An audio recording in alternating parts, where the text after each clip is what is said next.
E learning gang की इस video में आपका स्वागत है। दोस्तों, इस वीडियो में हम देखेंगे कि हम किस तरीके से इनकम टैक्स रिटर्न फाइल कर सकते हैं सैलराइड पर्सन के लिए और अपना टीडीएस रिफंड क्लेम कर सकते हैं। हमारे केस में यहाँ पर सैलरी इनकम है, उसके अलावा अदर सोर्स के कुछ इनकम है, इंटरेस्ट और डिविडेंड। तो उसको कैसे आईटीआर में दिखाना है, कैसे डिडक्शन को क्लेम करना है, सारा कुछ इस वीडियो में देखेंगे। ध्यान देना है 30 मिनट का एक डिटेल वीडियो ऑलरेडी हमने बनाया हुआ है, जिसका लिंक आपको नीचे डिस्क्रिप्शन में मिल जाएगा। इस वीडियो में थोड़ा तेजी से जाएंगे, ये हम मान के चल रहे हैं कि आपको बेसिक नॉलेज है। आईटीआर भरने से पहले आपको 2-3 काम कर लेना है। सारा डिटेल एक जगह पर नोट डाउन करके रख लो ताकि आईटीआर भरते समय आपको यहाँ वहां देखना ना पड़े। उसके अलावा ओल्ड टैक्स रेट चुनना है, नया टैक्स रेट चुनना है, आप पहले से ही डिसाइड कर लो। इस तरीके से आप इनकम टैक्स कैलकुलेटर भी डाउनलोड कर सकते हो, जहां पर इंफॉर्मेशन भी सेव हो जाएगा, आपको नया टैक्स रेट पुराना टैक्स रेट भी समझ में आ जाएगा। और ये असेसमेंट ईयर 2024-25 तक वैलिड भी है। अब जल्दी से आगे बढ़ते हैं। सबसे पहले हमें इनकम टैक्स पोर्टल पर आ जाना है। यहाँ पर लॉगिन का बटन है, क्लिक करेंगे, इस तरीके से पेज आ जाएगा। पैन नंबर और पासवर्ड का इस्तेमाल करके लॉगिन कर लेना है। लॉगिन करते ही इस तरीके से हम डैशबोर्ड पर आ जाते हैं।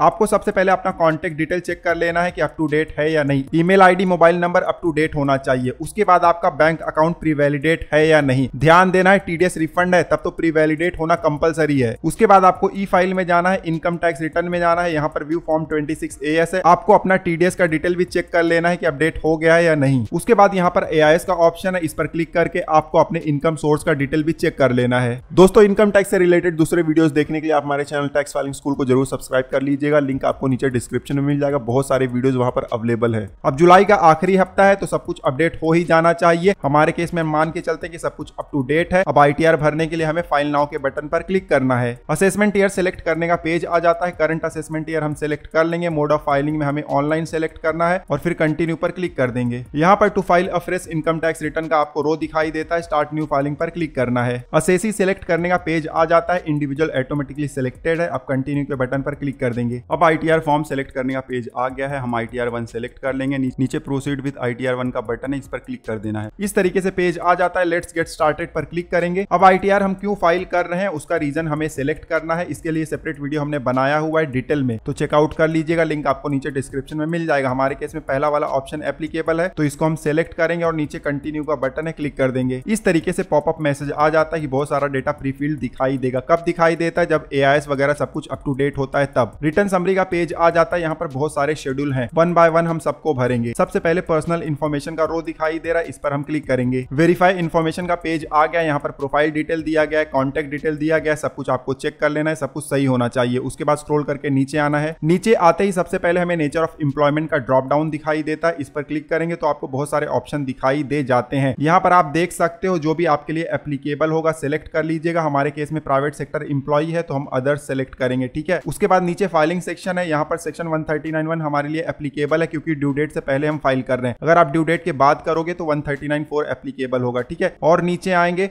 नया टैक्स सिस्टम चुनना है या पुराना, तो हम पुराना वाला चुनने वाले हैं, तो नो पर क्लिक कर देंगे। उसके बाद और नीचे आएंगे तो यहाँ पर बैंक डिटेल दिया गया है। जिस बैंक में आपको टीडीएस रिफंड चाहिए उसका बटन आपको ऑन कर देना है, ठीक है। और ध्यान देना है बैंक अकाउंट वैलिडेट होना चाहिए। फिर से याद दिला रहा हूँ, हमारा सारा डिटेल हमने यहाँ पर फीड कर दिया हुआ है। अब नीचे कंफर्म का बटन है, इस पर हम क्लिक कर देंगे। क्लिक करते फिर से रिटर्न समरी के पेज पर आ गए हैं। पर्सनल इन्फॉर्मेशन का रो कंप्लीट हो गया है। अब नीचे आएंगे, ग्रॉस टोटल इनकम का रो है, इस पर क्लिक करेंगे। इस तरीके से क्वेश्चनियर आ जाता है, इसको स्किप कर देंगे। सारे ऑप्शन आपको आगे भी दिखाई देंगे, तो यहाँ से हम हट जाते हैं। अब वेरीफाई इनकम सोर्स का पेज आ गया। यहाँ पर इनकम का डिटेल हमें देना होता है। सबसे पहले इनकम फ्रॉम सैलरी का डिटेल हमें देना है। यहाँ पर एडिट का बटन है, ध्यान दीजिएगा। हो सकता है कि बहुत सारे डेटा यहाँ पर प्रीफिल्ड दिखाई दे। अगर दिखाई दे रहा है तो भी, नहीं दिखाई दे रहा है तो भी आपको एडिट पर क्लिक करना है। जब एडिट पर क्लिक करोगे तो यहाँ पर आपको डेटा दिखाई देगा, तो क्रॉस वेरीफाई कर लीजिएगा कि सही है या नहीं। अगर नहीं दिखाई दे रहा है तो मैनुअली आप इंटर कर दीजिएगा। हमारे पास फॉर्म नंबर 16 है। तो सैलरी एज पर सेक्शन 17(1) जिसमें कि बेसिक सैलरी, बोनस, अलावेंस सब कुछ इंक्लूड होता है। इस अमाउंट को हम इंटर करेंगे आईटीआर में, पहले वाले बॉक्स में। उसके बाद नीचे आएंगे, वैल्यू ऑफ परक्विजिट है सेक्शन 72 का, और उसके बाद 73 का भी आपको ऑप्शन यहाँ पर दिखाई दे जाता है। इसको डिटेल वाले वीडियो में हमने कवर किया हुआ है, तो उस वीडियो का लिंक नीचे डिस्क्रिप्शन में चेकआउट कर लीजिएगा। और नीचे आएंगे, अब हमें यहाँ पर एग्जेम्प्ट अलावेंस इंटर करना है। यहाँ ड्रॉप डाउन दिया गया है और बहुत सारे आपको ऑप्शन दिए गए हैं। जो भी आपके लिए एप्लीकेबल होगा, आपके फॉर्म नंबर 16 में होगा, उसको आप इंटर कर दीजिएगा। हमारे केस में हाउस रेंट अलावेंस का एग्जेम्पशन है और चाइल्ड एजुकेशन अलावेंस का भी एग्जेम्पशन है। HRA पर जो एग्जेम्पशन हमें मिला था यहाँ पर हमने अमाउंट इंटर कर दिया हुआ है। अब दूसरा जो एग्जेम्पशन है उसके लिए ऐड अनदर पर क्लिक करेंगे, ड्रॉप डाउन से सेलेक्ट कर लेंगे उसको भी। आपके केस में और भी होगा तो आप ऐड अनदर पर क्लिक करके ऐड कर दीजिएगा। हमारे केस में 2 थे तो दोनों हमने ऐड कर दिए। अब नीचे आएंगे स्क्रॉल करके तो यहाँ पर स्टैंडर्ड डिडक्शन ऑटोमेटिकली आ गया है। प्रोफेशनल टैक्स का अगर आपको कोई बेनिफिट लेना है तो यहाँ इस बॉक्स में आप दिखा सकते हो, हमारे केस में है नहीं तो हम छोड़ देंगे। ठीक है, अब सारा डिटेल हमने भर दिया हुआ है सैलरी का। नीचे सेव का बटन है, इस पर हम क्लिक कर देंगे। वेरीफाई इनकम सोर्स वाला पेज फिर से आ गया है। इनकम फ्रॉम सैलरी में आप देख सकते हो सारा डिटेल इंटर हो गया है। नीचे आएंगे इनकम फ्रॉम हाउस प्रॉपर्टी है, इसको डिटेल वीडियो में हमने कवर किया हुआ है तो चेकआउट कर लीजिएगा अगर आपके लिए एप्लीकेबल होगा तो। उसके बाद नीचे आएंगे इनकम फ्रॉम अदर सोर्स है, यहाँ पर कुछ डेटा प्री फिल्ड है, आप इसको चेक कर लीजिएगा सब कुछ सही है या नहीं। हमारे केस में सब कुछ सही है तो इसको हम कुछ नहीं करेंगे, बट इनकेस आपके केस में अगर यहाँ पर कुछ डिफरेंस आ रहा है तो आप सेलेक्ट कर लीजिएगा जिसमें डिफरेंस है और एडिट का बटन है, क्लिक करके उसको एडिट कर दीजिएगा। ठीक है, जैसे हमने एडिट पर क्लिक किया, अमाउंट अगर रॉन्ग है तो उसको सही कर दीजिएगा और फिर सेव के बटन पर क्लिक कर दीजिए। जब सेव कर दोगे तो यहाँ पर अपडेट हो जाएगा। अब इन केस अगर आपको इस तरीके से प्रीफिल्ड डेटा दिखाई नहीं देता है तो आप मैनुअली भी ऐड कर सकते हो। ऐड अनदर का बटन हमें दिखाई दे रहा है या हो सकता है ऐड डिटेल का बटन आपको दिखाई दे तो उस पर आप क्लिक कर दीजिए। यहाँ पर चाहो तो आप भर दो, देखिए यस नो सिलेक्ट करोगे तो अमाउंट इंटर करने का ऑप्शन आपको दिखाई दे जाएगा। जैसे कि अगर आपको इनकम टैक्स रिफंड पर इंटरेस्ट मिला हुआ है तो यस करिए, अमाउंट इंटर कर दीजिए। अदरवाइज आप चाहो तो इन सबको आप स्कीप भी कर सकते हो। स्कीप करोगे, नीचे स्कीप द क्वेश्चंस पर क्लिक करोगे तो इस तरीके से आपको ऑप्शन आ जाएगा। ड्रॉप डाउन में भी सारे ऑप्शन दिए गए होते हैं तो यहां से भी आप एंट्री कर सकते हो। जैसे कि देखिए interest from income tax refund, ये वाला ऑप्शन चूज करके अमाउंट इंटर कर सकते हो। ठीक है, उसके अलावा एक चीज का ध्यान देना है, अगर आपको डिविडेंड मिला हुआ है तो डिविडेंड को आपको पीरियड वाइज दिखाना होता है। जैसे डिविडेंड पर क्लिक करिए, एडिट पर क्लिक करेंगे तो यहाँ पर देखिए पीरियड दिया गया है, कौन से पीरियड में कितना डिविडेंड मिला हुआ है उसको बाइफरकेट करना है। ठीक है, और उसके बाद सेव पर क्लिक कर देना है। अब इनकम फ्रॉम अदर सोर्स जब आपका कंप्लीट हो जाए तो नीचे आपको एग्जेम्प्ट इनकम का भी ऑप्शन मिल जाता है। ऐड अनदर का बटन है, इस पर क्लिक कर दीजिए। एग्जेम्प्ट इनकम पर टैक्स नहीं लगता लेकिन आपको रिपोर्ट करना चाहिए, बहुत ज्यादा जरूरी होता है। ऐड एग्जेम्प्ट इनकम का पेज आ जाता है। यहाँ पर नेचर सेलेक्ट करने का ड्रॉप डाउन है, बहुत सारे ऑप्शन दिए गए हैं, जो भी एप्लीकेबल होगा सेलेक्ट कर लीजिएगा और अमाउंट इस तरीके से इंटर कर दीजिएगा। अब इनकम का सारा डिटेल हमने भर दिया हुआ है, सैलरी, अदर सोर्स और एग्जेम्प्ट इनकम। अब नीचे यहाँ पर कंफर्म का बटन है, इस पर क्लिक कर देंगे। रिटर्न समरी के पेज पर हम फिर से आ जाते हैं। ग्रॉस टोटल इनकम भी हमारा कंप्लीट हो गया है। नीचे आएंगे, टोटल डिडक्शन का ऑप्शन हमें दिखाई देता है, इस पर क्लिक करेंगे। इस तरीके से क्वेश्चनियर आ जाता है। आप चाहो तो यहाँ पर भी यस नो करके अमाउंट इंटर कर सकते हो। ठीक है, ये देखिए यस करेंगे तो यहाँ पर आपको बॉक्स आ जाएगा अमाउंट इंटर करने का। ध्यान देना है कुछ ऐसे भी ऑप्शन है जहां पर यस या नो सिलेक्ट नहीं होता है। ठीक है, उसके अलावा आप चाहो तो नीचे स्कीप द क्वेश्चंस का आपको ऑप्शन दिखाई देता है, क्लिक करिए और इसको हटा दीजिए। आगे सारे ऑप्शन आपको वैसे भी दिखाई दे जाएंगे। सबसे पहले हमें सेक्शन 80D का ऑप्शन दिखाई दे रहा है क्योंकि पिछले साल भी हमने क्लेम किया हुआ था तो ऑटोमेटिकली ये आ गया है। एडिट का बटन है, क्लिक कर देंगे क्योंकि इस साल भी हमें क्लेम करना है। यहाँ सबसे पहले ही ऊपर हमसे सवाल पूछा जा रहा है कि सीनियर सिटीजन है या नहीं है, तो अगर आप हैं तो यस करना है, नहीं है तो नो सेलेक्ट करना है। और अगर आपको क्लेम ही नहीं करना है तो थर्ड ऑप्शन आपको चूज करना है। हमारे केस में सीनियर सिटीजन नहीं है तो नो सेलेक्ट करेंगे और जो हेल्थ इंश्योरेंस का अमाउंट है यहाँ पर इंटर कर देंगे। उसके बाद नीचे आएंगे तो पेरेंट्स के लिए भी आप क्लेम कर सकते हो। सवाल का जवाब देना है सीनियर सिटीजन है या नहीं है, और नहीं क्लेम करना चाहते हो तो not claiming for parents select करना है। ठीक है, जैसे कि हमारे केस में हम नहीं करने वाले हैं क्योंकि ऑलरेडी वो करते हैं। अब डिटेल भरने के बाद नीचे आना है, सेव का बटन है, क्लिक कर दीजिए। 80D का रो ऐड हो जाएगा, डिटेल भी दिखाई देगा। नीचे आएंगे, यहाँ पर और भी बहुत सारे ऑप्शन है जैसे कि 80TTA, हमने इंटरेस्ट दिखाया हुआ है सेविंग बैंक अकाउंट का तो उसका क्लेम हम यहाँ पर ले लेंगे। ऐड 80TTA के बटन पर क्लिक करेंगे। यहाँ पर जो इंटरेस्ट हमने दिखाया था उसका अमाउंट हम इंटर कर देंगे। अमाउंट इंटर कर दिया तो इस तरीके से एरर आ रहा है, बहुत जगह पर इस तरीके का एरर आता है। ध्यान देना, गलत इन्फॉर्मेशन आपको ITR में नहीं भरना है और जब आप सही इन्फॉर्मेशन भरोगे तो इस तरीके के वार्निंग को इग्नोर कर सकते हो। ठीक है, अमाउंट इंटर करने के बाद नीचे ऐड का बटन है, क्लिक कर देंगे। अब सेक्शन 80D 80TTA दोनों ऐड हो गए हैं। नीचे आएंगे, यहाँ पर शो ऑल डिडक्शन का आपको ऑप्शन दिखाई देता है। जो डिडक्शन आपको ऊपर दिखाई नहीं दे रहे थे इस लिस्ट में आपको दिखाई दे जाएंगे। चेकआउट कर लीजिएगा कौन सा आपके लिए एप्लीकेबल है। जो एप्लीकेबल होगा उसको सिलेक्ट कर लीजिए। जैसे हमारे केस में ATC है, सिलेक्ट करेंगे और नीचे ऐड का बटन है, इस पर क्लिक कर देंगे। अब ATC का यहाँ पर पेज आ जाता है। टोटल ATC का अमाउंट हमें यहाँ पर इंटर कर देना है। अमाउंट इंटर करने के बाद ऐड का बटन है, क्लिक कर देंगे। अब ATC भी ऐड हो गया है। इनकेस आपको दूसरा भी कोई डिडक्शन है तो शो ऑल डिडक्शन पर क्लिक करके ऐड कर लीजिएगा, अमाउंट इंटर कर दीजिएगा।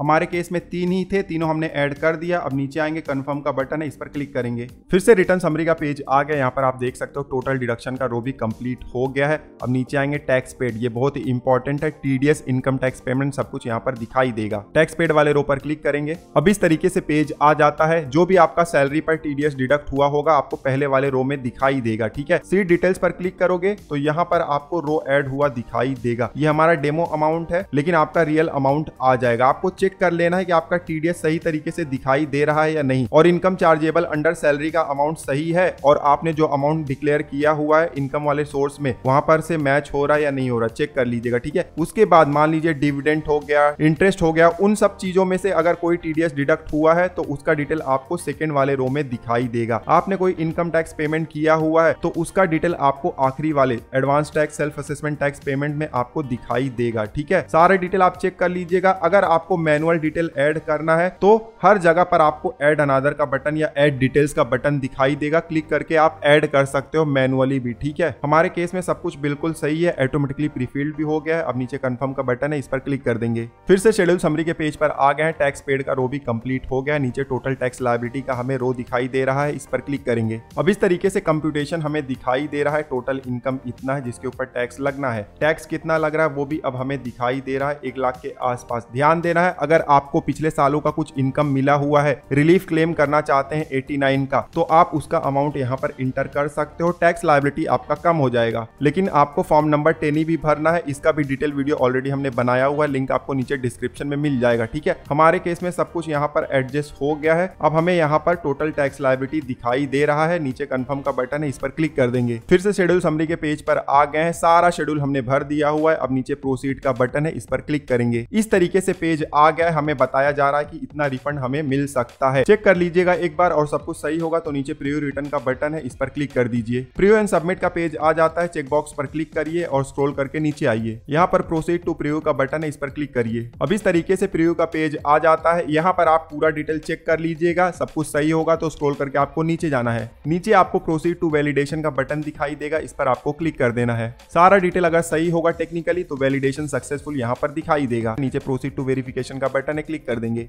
अब इस तरीके से कंप्लीट योर वेरिफिकेशन का पेज आ गया है। ध्यान देना, वेरिफिकेशन बहुत ज्यादा जरूरी है, उसके बाद ही प्रोसेस स्टार्ट होता है। तो आप तुरंत भी वेरीफाई कर सकते हो या बाद में भी। अगर ई वेरीफाई लेटर, वेरीफाई या ITR फाइल का इस्तेमाल करते हो तब आपको 30 दिन के अंदर ही अपना वेरिफिकेशन कंप्लीट करना है। ठीक है, सबसे बेस्ट है आप तुरंत कर लो। ई वेरीफाई नाउ पर क्लिक करो और नीचे कंटिन्यू का बटन है, क्लिक कर दो। अब यहाँ पर आप देख सकते हो बहुत सारे मेथड आ गए हैं। जो मेथड आपके लिए सुटेबल होगा सेलेक्ट कर लीजिएगा। हमारे केस में पहला वाला सुटेबल है, सेलेक्ट करेंगे और नीचे कंटिन्यू का बटन है, क्लिक करेंगे। इस तरीके से पॉपअप मैसेज आ गया है। 1 टाइम OTP भेजा जाएगा आधार रजिस्टर मोबाइल नंबर पर। आई एग्री पर हम क्लिक करेंगे और जनरेट आधार OTP पर क्लिक करेंगे। इस तरीके से OTP इंटर करने का पेज आ जाता है। OTP इंटर कर देंगे जल्दी से, जो कि हमारे आधार रजिस्टर्ड मोबाइल नंबर पर आया हुआ है। और उसके बाद नीचे वैलिडेट का बटन है, इस पर हम क्लिक कर देंगे। वैलिडेट पर क्लिक करते ही इस तरीके से कंफर्मेशन का पॉपअप मैसेज आ जाता है। नीचे आपको सबमिट का बटन दिखाई देता है, इस पर आपको क्लिक कर देना है। सबमिट पर क्लिक करते ही इस तरीके से आपको स्क्रीन आ जाता है। आपका ITR सबमिट हो गया है और ई वेरीफाई भी हो गया है। अब आपका प्रोसेस स्टार्ट हो जाएगा और जैसे ही प्रोसेस खत्म होगा रिफंड आपके बैंक खाते में आ जाएगा। नीचे आपको डाउनलोड रिसिप्ट का बटन दिखाई दे रहा है, इस पर क्लिक करके आप ITR कॉपी डाउनलोड कर सकते हो। तो इस वीडियो में हमने देखा कि हम कितनी आसानी से ITR 1 फाइल कर सकते हैं सैलरी, इनकम के लिए और अदर सोर्स के लिए। इनकेस अगर कोई क्वेरी है इस वीडियो से रिलेटेड तो आप नीचे कमेंट कर सकते हो। स्क्रीन पर आपको एक प्लेलिस्ट दिखाई दे रहा है जिसमें ITR से रिलेटेड बहुत सारे इंपॉर्टेंट वीडियोस है, चेकआउट कर सकते हो। इस वीडियो में बस इतना ही, मिलते हैं आपसे अगले वीडियो में। तब तक आप हंसते रहो, मुस्कुराते रहो। धन्यवाद।